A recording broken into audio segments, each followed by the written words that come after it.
Prime Minister Narendra Modi has been visiting southern states quite frequently in the recent past. Well, at the same time, though he has announced a number of schemes and policies as far as these states are concerned, there is a certain pushback that the party as well as the government has received from the regional parties. Well, to decode all of that and to understand the issue better, we have with us a political analyst as well as author JVC Sreeram. Welcome to ThePrint, sir. Thank you very much. My pleasure. We also have our political editor DK Singh. Well, without much ado, let's start with the first question itself, which is what kind of pushback these regional parties are giving to the BJP? So see, if you look at it, I think the look south policy after winning 2014 election, look east was the one which BJP had in mind, and as a result of which they were able to win elections, assembly elections state in the eastern part or northeastern part of India. And also in Bengal, they became a opposition and they won 18 seats in Lok Sabha. They had some good numbers to show in Odisha. And I think in the look south has been a policy which has come because in south, if you look at it, of the 131 seats which are there from south of India, or I should say the southern states of India, like Kerala, Tamil Nadu, you have Pondicherry, Andhra Pradesh, Telangana, Karnataka, and Andaman and Nicobar Islands. If you combine all these, it comes to around 130 to 131 seats, and Lakshadweep also. So I think the presence, although BJP was the single largest party, if you look at it in the 2019 election, but the substantial seats had come from the two states which were basically Telangana and Karnataka, mainly Karnataka, where they had they swept the state. So I think that Mr. Narendra Modi believes that there is an 12% vote share, constant vote share, which has been there in Kerala, and the elevation of Mr. Annamalai into the BJP leadership, and the fact that the regional parties there, in the absence of Jayalalitha, AIDMK, and the splits which it had happened in the AIDMK, there is a vote which is going to shift, and the anti-incumbency against the DMK government, and particularly Stalin not being able to run politics the way his father Karnanidhi used to run.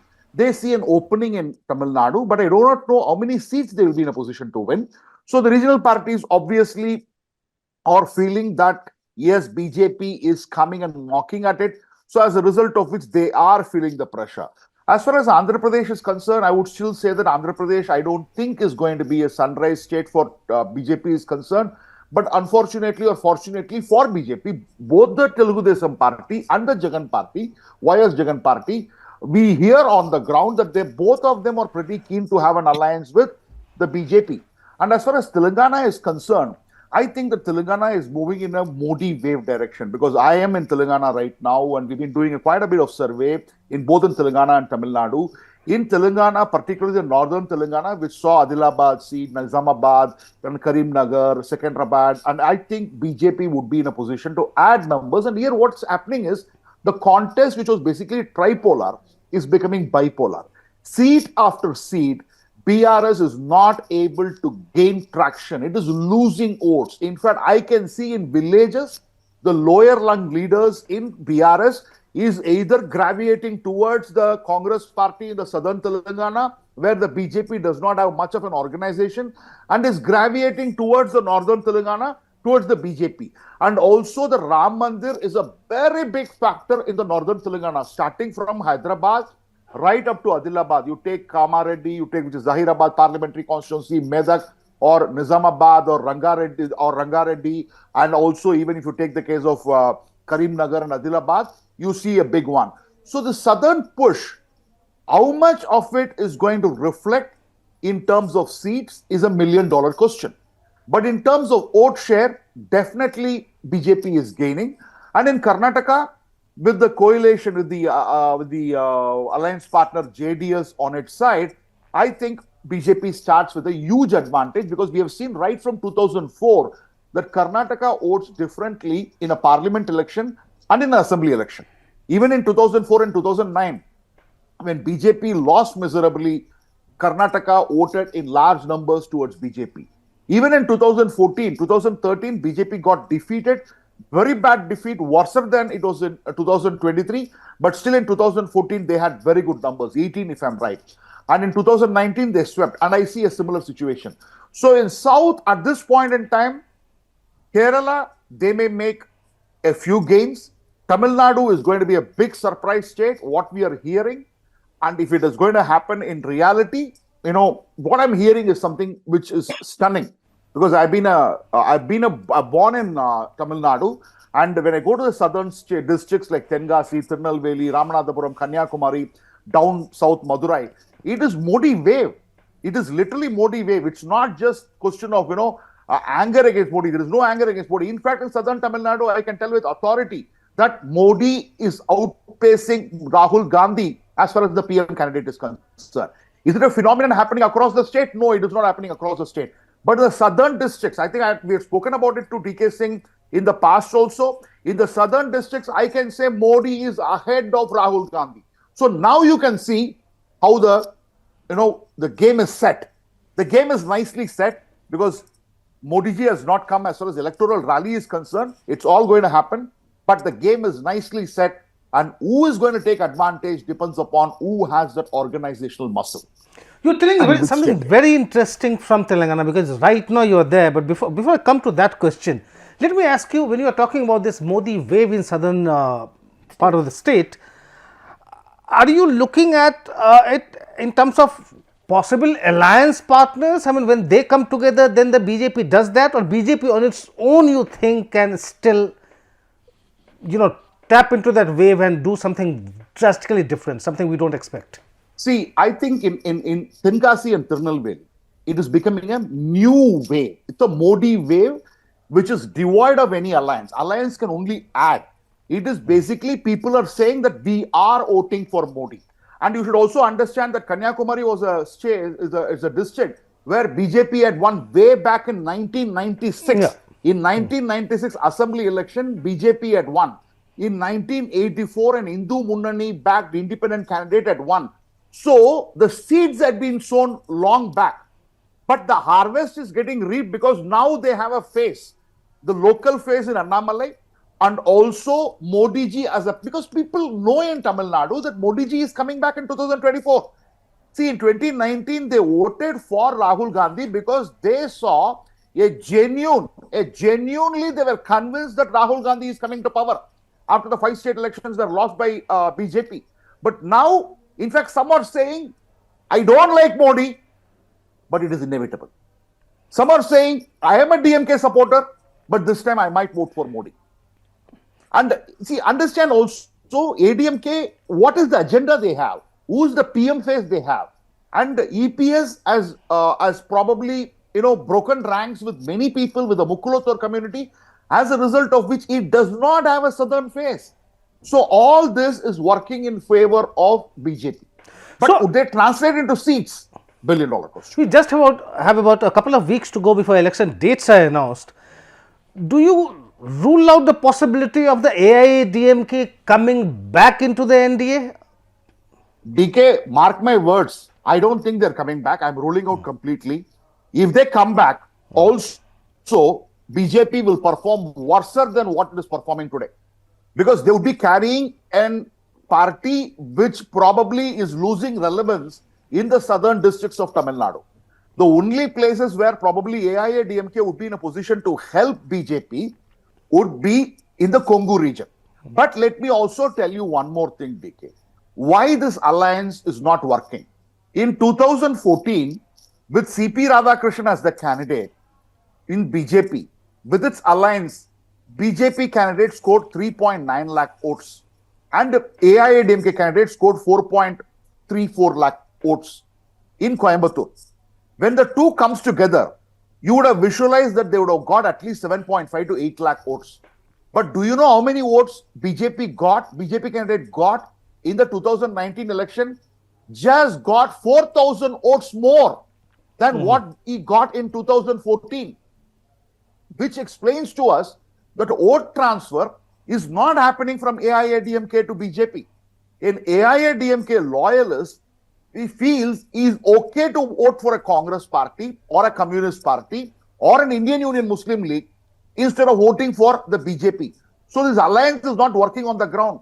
And with the kind of statements which both the parties locally have made, Because if you come to Tamil Nadu, if you go to the ground, if you listen to what the local leaders have spoken, the local supporters have spoken against each other, it is a broken glass trying to get fixed. It will be a disaster. People say if ADMK and the BJP comes together, probably the alliance will win in 30 seats. But I am saying if this alliance comes together, probably DMK will win in all the 40 seats.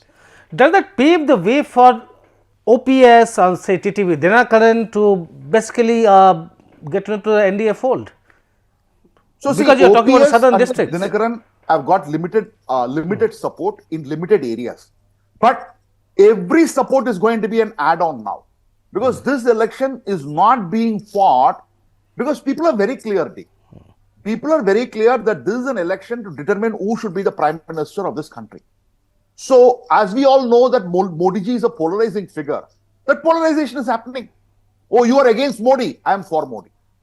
And all this OPS, TTV can bring the 2%, 1.5%, which can be a crucial add-on in those important seats. Because at the end of the day, you win a parliamentary election, but you need to win majority of votes come from booths only.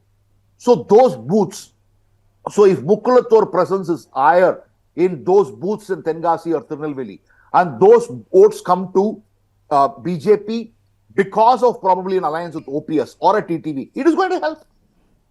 So, just to tell our viewers who are from outside Tamil Nadu, when you are talking about southern districts, what are the constituencies you are looking at when you are talking about that Modi wave in southern part? Okay, I will be very frank with you and tell you what it is. It starts with the Madurai, but I have not yet visited Madurai at length. So as a result of which, I would not be in a position to say much about it. Adjoining is Virudhunagar. See, another thing is there, DK Singh. I just want to add one more thing before I answer to your question. Wherever DMK has got very strong local district level leaders, now it's still even for a BJP to penetrate into those districts and seats are going to be difficult. I'm going to come to that district where Virudhunagar. Virudhunagar is a place where a powerful Thangam Thenarasu is a minister. KKSSR Ramachandran is a minister. Now, to do wonders in Virudhunagar, no, you need to do something beyond these two characters. Now, that becomes difficult. If you take Madurai, probably the DMK does not have the kind of leaders whose name I mentioned. They have a couple of ministers there. PTR is there, another guy, Murthy is there, but not strong enough. You come to a place like, say, Tirunelveli. Tirunelveli used to be a Congress bastion. Then there was a leader called Karupasamy Pandian who was there in DMK who could hold the district together. Now you don't have. There is a factional divide.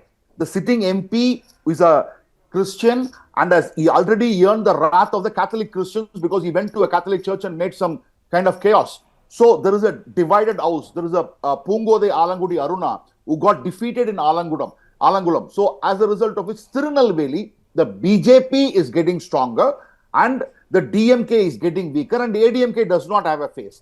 Then let's come to Tenkasi. Tenkasi is a place again, you do not have a great DMK leader in that particular place. So on the contrary, BJP has been able to invest in a young guy. I think Dr. Anand is his name. His brother was an AIADMK MLA in the adjoining constituency in Vasudevanallur. So Tenkasi, that is again a place where you have it. Then you have Ramanathapuram. Ramanathapuram is a place again, DMK does not have a great leader because Ramanathapuram, you will see polarization a lot. But who is the candidate in Ramanathapuram? That's $1 million question. That's going to be important. Kanyakumari, already BJP is in second position. So if BJP is in second position and Nam Tamilar Katchi, Seeman's party has already given a seat to a Fernando Christian. So as a result of which there could be some division. Theni, we come to Theni, OPS has a good base there. On the contrary, if you look at the AIADMK, they have somebody who had been with Tanga Tamil Chellan, who was with ADMK before, is now in DMK, not a tall leader. So, and Sivaganga, you come to Sivaganga, there is a Modi effect, but still the Congress DMK alliance probably might be able to scrape through because again, DMK has a good leader in Raja Kannappan, who is a minister, and Karthi Chidambaram is also contesting in the constituency. So, this is how I have given you the southern landscape for you. Tell me something. Do you think the BJP has gained that critical mass, even in southern districts, which can actually propel it, or which can convert its, convert the support for the Prime Minister into votes for the party in the election? So see, this is where the next 45 days is going to be very crucial. I do not know how many days we have for the election, 60 days or 45 days, I don't know. Because I believe in those seats which I have mentioned, Kanyakumari, Tirunelveli, Tenkasi, Ramanathapuram and Theni, I have mentioned. In these seats, the support, the critical mass is approaching. Now the candidate, who is the candidate? What kind of campaign are they going to do? And how much of ADMK is going to become irrelevant? All these will determine whether they come to the winning position or not. But have they crossed 25%? Absolutely yes. You can take it from me. 25 going past 30 even. I can't reveal numbers here because we do survey for certain agencies, so I can't reveal numbers here, absolute numbers here. But you are looking at an upswing in the southern districts. Let me ask you one question about Telangana, because you made some very interesting observation, and then we'll start taking our viewers' questions. Telangana, you said the BJP is gaining at the cost of the BRS. Yeah. How many seats? You have done your survey. So see, I would say that the best case scenario is 7 seats for BJP. The worst case scenario is 4 seats for BJP. If there is a Modi tsunami which happens, then they can win 1 or 2 more seats, but that depends upon the candidate. They would do very well in Nizamabad. They would do very well in Adilabad. They're doing okay at Karimnagar. They're doing well in Secunderabad. They have a good candidate at Chevalla. Malkajgiri again depends upon the right candidate. If they have a right candidate, they can even win Malkajgiri. And then Mahbubnagar also they have a chance because last time they came second. And these are the best chances. Now Zahirabad and Medak and Bongir, because Bongir also we are hearing it's in southern Telangana, but if the candidate is very good, then there is a chance. But I would say that it'll be stretching a little bit. 4 looks extremely comfortable. 7 looks possible, which means 5 to 6 is definitely possible. But that way you are giving a big jump to the Congress as well. If BRS is nowhere there, we are talking about the Congress getting about 10 or more. Yeah, see, Congress may get around, if BJP gets 7, then the Congress would get 6 or 7. And 1 will anyway go to MIM. So BRS will get 1 or 2 seats, 1 or 2 seats. It again depends upon the candidate, whom they are going to put. So I don't think they will drop blank unless otherwise they are not going to pit any big wig and they're going to give a walkover to this election. Then it could become a bipolar fight. And then you can think of Congress picking up 7 to 8 seats. Do you see the BRS trying to have some kind of understanding with the BJP just to kind of stay afloat? At this point in time, I don't see it happening on the ground. I don't see BRS supporters. They're not playing. They're not in the game. When they're not in the game, what do you do? Because they need, KCR is the man. KCR needs to come and do rallies. KCR needs to appear in public, which we are not seeing right now.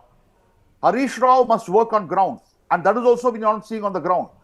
Now, KTR, in fact, it's one of the reasons why they lost the election. It was the arrogance of KTR which costed BRS the election.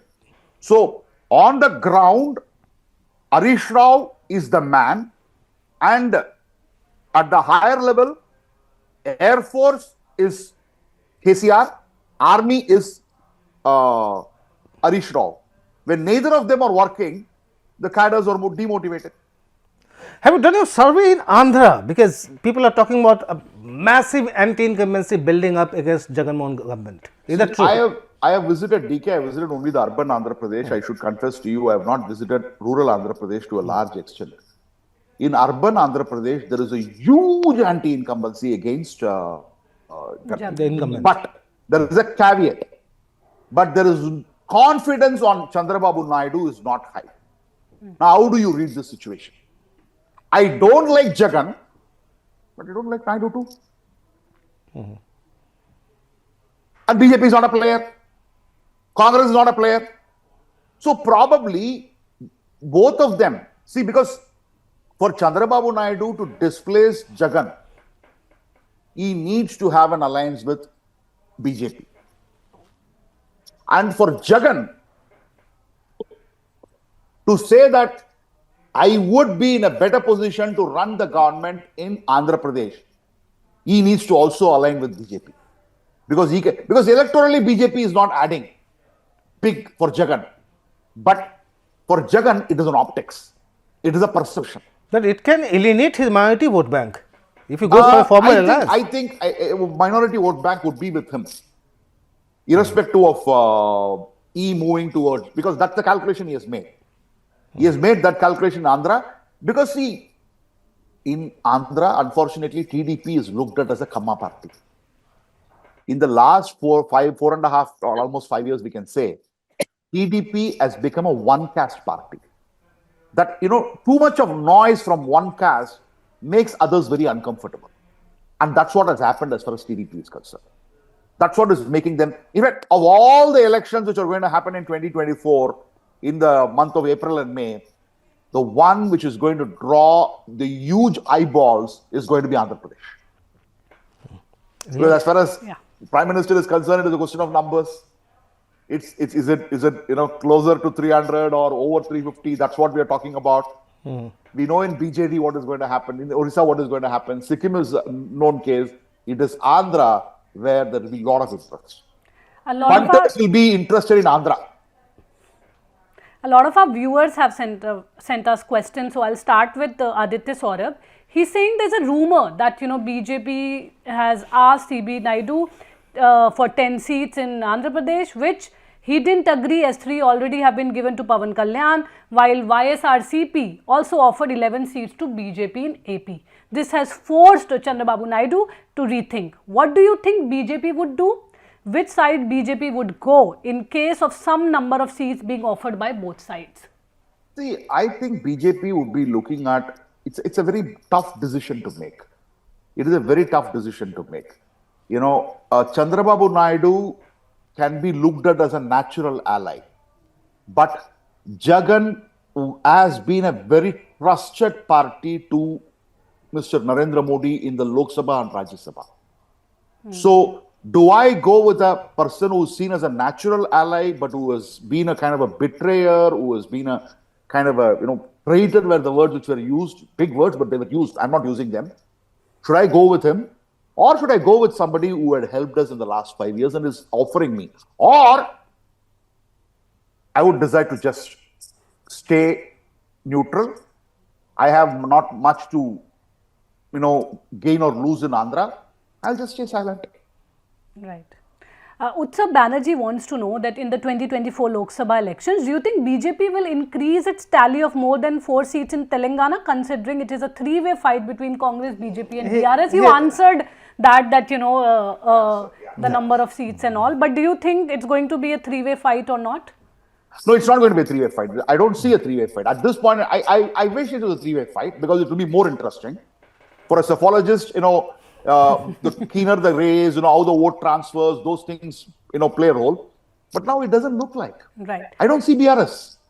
Utsav is also asked another question. He's saying, other than Karnataka, which state in South India will BJP be most hopeful to gain seats in 2024 Lok Sabha elections? Which also you partially answered, but still. See, because Kerala, it is flatters to deceive every time.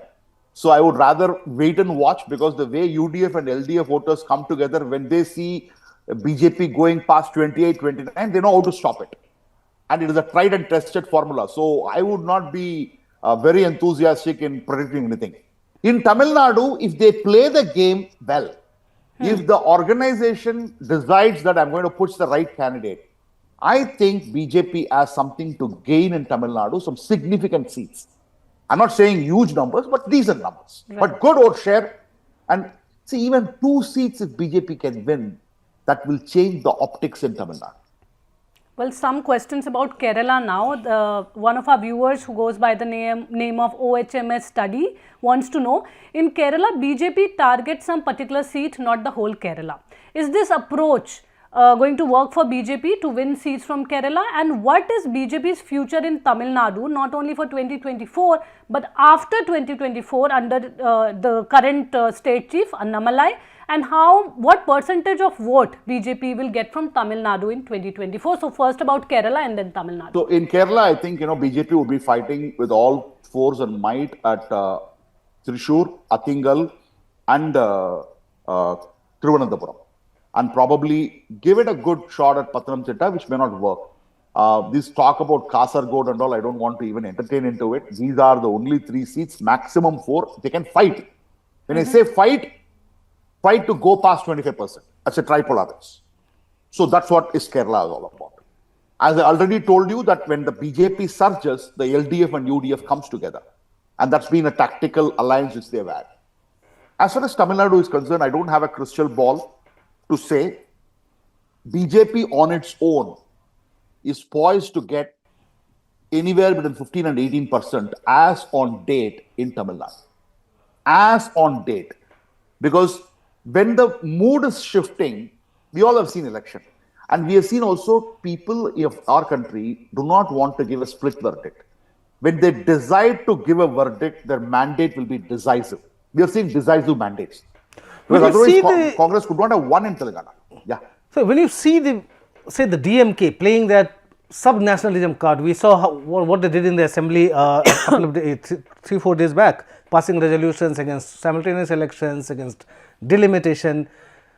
Then again, how the centre is being discriminatory in terms of funds allocations.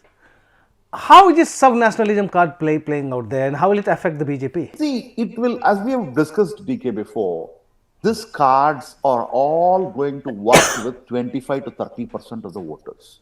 It is not going to attract new voters into your fold. It is basically, you will retain your core voters. Your core voter will be with you. But the core voter, with your core voter, you can never win an election. If you want to win an election, you need that additional support from the masses, the swing voter. The swing voter is not going to swing because of this. So, at the same time, what works for DMK is the alliance. DMK has a formidable alliance with Congress, with VCK, with all the other parties, communists and everything. They have a formidable alliance. So, as a result of which you just can't write off them. That's why I'm saying, they will do well. They will do well. Let me ask you one speculative question, because in the BJP, in the political circles, in fact, everybody is talking about whether some ministers should be fielded in the south. People are talking about whether Jaishankar or say Sitaraman or Muralidharan, and then our IT minister, whether they can go there, contest and win. Now, it's purely speculative because we don't know the BJP High Command's mind whether they will be asked to contest Lok Sabha elections. But hypothetically, say Rajiv Chandrasekhar, if he contests, where is his best chance? His best chance is in Bangalore North or Bangalore South. Okay.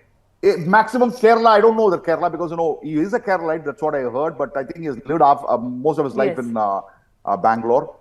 So I would prefer Jaishankar, Thiruvananthapuram. In fact, I was talking to somebody from Kerala and he said, I am from Kerala, but I live in Hyderabad. If Jaishankar contests, I will take my entire family on a flight and go and vote and come back. Only if Jaishankar contests. So that's the kind of thing. Nirmala Sitharaman will not contest BK Singh. Yes. Why I am telling you? Why I am telling you? See, BJP today fights for every single Rajya Sabha seat. Every single Sikkim, they go to Sikkim and pick one Rajya Sabha seat and comes. They go to Nagaland and pick one Rajya Sabha seat and come. Nirmala Sitharaman is from Karnataka and the seat will be held by her till 2028. Yes. And if she resigns the seat, Congress will grab that seat. Do you think Modi ji is going to give even one Rajya Sabha seat on a platter to Congress, knowing that Congress is going to take that seat? No way. As I said, gossips in the corridors of power here. So no, I want to just put an end to Nirmala Sitharaman's gossip. That's the reason why I said this. There's one more question from our viewer. You have answered it partially, but there are a few other things also. So Anil Menon wants to know, do you think BJP's strategy in Kerala is to take away Christian votes, which will impact Congress more than the left? Then is Annamalai Padayatra gaining traction, even if small, for the BJP? And the last thing he wants to know is, whom will BJP choose in Andhra, Jagan or Babu? And why both the parties are reaching out to BJP and BJP is playing a waiting game, which you have already answered. Yeah. See, they're reaching out to Christian votes because, at the end of the day, I think, they feel that Christians have voted in Goa. Christians have voted in Northeast. So, if Christians dominated states have come to BJP, then why not try this in Kerala? Why not this outreach? It's an experiment. I think it is an experiment. And as you rightly said, if that be the case, it is southern Kerala where BJP will get the traction. And obviously, it is a movement away from the Congress. And BJP would love to win at the expense of Congress. If at all they win in Kerala, they would like to win at the expense of Congress. And I think they are looking at it. My question is, would the BJP like to benefit the LDF by weakening the Congress? Yeah, it could also happen. It could also happen. It can also happen, but that is where the LDF itself can score a self-goal by putting more votes to Shashi Tharoor than looking at their victory in Thiruvananthapuram. That's what had happened in 2014 and 19. So LDF has to believe that they can beat Congress. I don't know that they have that belief. That's a big question mark. And the Annamalai Padayatra. Annamalai Padayatra definitely gaining traction, huge traction. I always say that support must translate into votes, which can happen. Votes must translate into seats. Now, a cursory glance of any yatra would tell you, oh my God, Annamalai wave is happening. Now, let's underplay it. Votes to seats is a big transformation. So, even in the 4 southern seats which I said, votes to seat, we have to wait and watch. So, that's the thing. So, why Jagan and Naidu, both of them want Modi is because, I think I partially answered the question. For your viewers, I just want you to remember, in 2014, after Chandrababu Naidu's victory, Jagan came in front of camera by 10:30 a.m. and literally cried. He said, Chandrababu Naidu has cheated. He has not won by himself. By showing Modi's face, he has won. Otherwise, I would have won. Now, he knows, Jagan knows very well that he can be defeated if and only if Modi ji is shown as the face by Naidu. That is the reason why Jagan wants to stop him. So if that means to even take him as an ally or go into NDA, he is willing to. Chandrababu Naidu also knows the same thing, that people are angry against Jagan, but they don't have the confidence on me. I can go to people and promise them that this time I would have a cooperative alliance with BJP, vote for me. That is the reason both are trying to date with same person. Demand. Well, thank you so much for this analysis. 2024 elections are going to be an interesting one, and I'm sure you'll share your analysis then also on the result day. Thank you so much for joining in. Sure. Thank you. Thank you.